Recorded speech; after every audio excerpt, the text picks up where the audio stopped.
Hey Pokemon Masters! The wild area of Galar is a great expanse of land connecting the most southern point of the region from Wedgehurst and the slumbering world right up to the castle town of Hammerlock. A town at the very heart of Galar containing a great castle where the ancient kings of the Galar region once defended from an attack from Gigantamax Pokemon. This in an event known as the Darkest Day, said to have happened 20,000 years ago. These Dynamax and Gigantamax Pokemon live across the wild area and can be found in dens, hotspots radiating Gigantamax energy. And one den in particular is the abandoned Watchtower Ruins, a relic of a bygone age surrounded by ghost Pokemon. And it sits watching over a lake containing more ghost Pokemon, like Frillish, a Unovan Pokemon with two unique gender-specific forms. And a new Pokedex entry from Pokemon Sword and Shield sheds some new light on this dark Pokemon. But could Frillish be the ghostly descendants of the dead royalty of the Galar region? And how does any of this connect with their home region of Unova?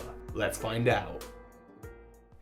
Hey Pokemon Masters, thank you for clicking on my video and welcome to this Pokemon Theory. My name is Birdkeeper Toby and Pokemon Theories are something that I've always loved doing, delving in deep into the lore and world of Pokemon. And with the still pretty recent release of Pokemon Sword and Shield, I've been diving deep into little NPC sides, things that are mentioned throughout the games, locations, characters, and of course, Pokedex entries. And one in particular did happen to catch my eye, and as I started looking into it, more and more evidence popped up that suggested a narrative that is not well explored within the games. This, of course, is the Pokedex entry of Frillish. Legend has it that residents of an ancient sunken city became this Pokemon. So at first I immediately thought about the Watchtower nearby in the wild area, the Watchtower Ruins. Is it possible that Frillish originated from here?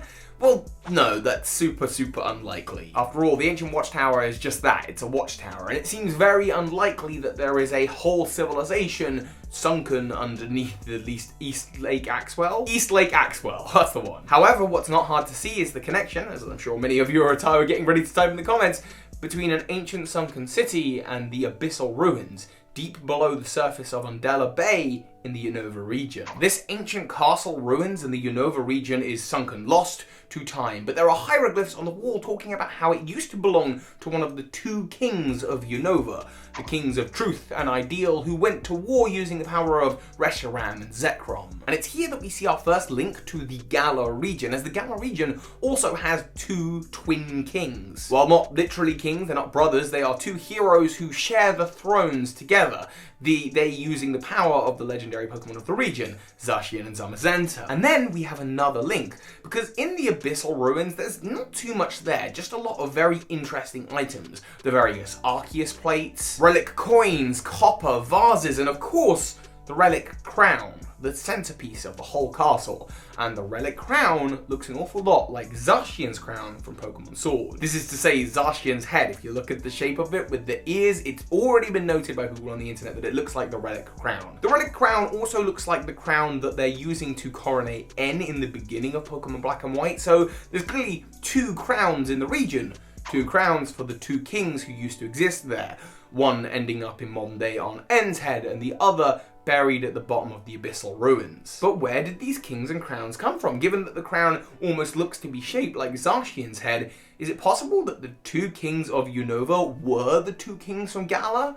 Well, probably not directly, but perhaps the twin kings of Truth and Ideal who ruled over the Unova region once upon a time are in fact themselves the descendants of the two kings of the Galar region. Nice hypothesis, but okay, what else you got, Toby? Well, the idea of royalty in the Unova region is pretty weird. Most of the cities are pretty modern. There doesn't seem to be that much deep history of the region, which kind of makes sense. After all, Unova is based off of the United States of America, specifically the New York area, where the battles for independence, you know, after England, Galar, colonialized the region in hopefully a less abhorrent way in the Pokemon version of the story. You know, after the new Americans decided, hey, we're not under English or British rule anymore. They had that war, a lot of it happening around the East Coast, around New York, and they said no, we're not going to have a monarchy, we're going to have a presidency. The foundations of the United States of America are much younger than Britain. Similarly so, the kingdoms of Galar go much further back than the kingdoms of the Unova region. Now, there are castles in Unova, of course, there are 3. The sunken abyssal ruins, the sunken relic castle in the desert on the other side of Unova, also belonging to one of the 2 kings, and Team Plasma's castle. But we don't have to worry about that because Team Plasma made the castle in more recent days as they kind of tried to bring the monarchy back with Getsitz using N as his kind of shadow king as he puppets him around. And yeah, when you look to the relic castle, you see Yamask, who we know are the members of an ancient civilization who have kind of, well, died. We see Sigilif, an ancient hieroglyph Pokemon, and then over in the abyssal ruins we see Frillish, who are said to be descendants of an ancient city sunken underwater. All of these Pokemon, again, we see in the Galar region, with crowns matching the crown of Zacian. And when we look to the backstory of the Galar region, yeah, we see 2 kings with 2 crowns. And what we also see in the Galar region is that there's no kings today. The royal line is definitely not in charge, so why not? Is it possible that the history of the Pokemon world parallels our own, and that at some time the descendants of the kings of the Galar region travelled over and began colonializing the Unova region, setting up castles on either end of the region, one in Undella Town and one in what is now the Desert Resort. From there, they and their descendants would rule the new region. However, they would then get into a big war when they discovered the powers of Zekrom and Reshiram. Ultimately, I'm guessing this war probably didn't go down too popular with the actual locals who were living in the Unova region at the time, and yeah. The castles were ultimately destroyed, abandoned, or completely lost to time, with even the crowns not being preserved, with one disappearing deep under the bay with the abyssal ruins, the other one being, I guess, found by Getsitz much later. It's an interesting story and an interesting theory, but if only there was one other bit of evidence, one other little thing to tie this all together. And yes, there is. Frillish, the Pokemon that we began this video with. Just look at its design. The imagery of Frillish is that of Victorian-era English monarchical kind of style. They dress like British royalty. That is what they are inspired by. And Frillish, by the way, it's kind of synonymous with Undella Bay, which Abyssal Ruins is underneath. I mean, you can find the first place in the game that you find a Jellicent in the overworld is in Undella Bay. It's kind of like the location and the Pokemon really go together quite well. And while probably not important and more of a reference to the likely Gen 4 remakes that are going to be coming out, the Abyssal Ruins also contains all of the various Arceus plates, apart from the Fairy plate. Actually, there's a few other plates that appear in black and white, I believe, but the person who gives them to you says that they got them from the Abyssal Ruins. But the only plate that's missing is the Fairy plate. And well, granted, that's because the Fairy type didn't exist in Generation 5. It's interesting to note that the only Arceus plate that appears in all of the Galar region is the Pixie plate, which appears in a little war-torn route of Galar. So it's a minor bit of evidence, probably doesn't really link into the theory, but it's there to support the connection. Personally, I think this story here makes a lot of sense. It parallels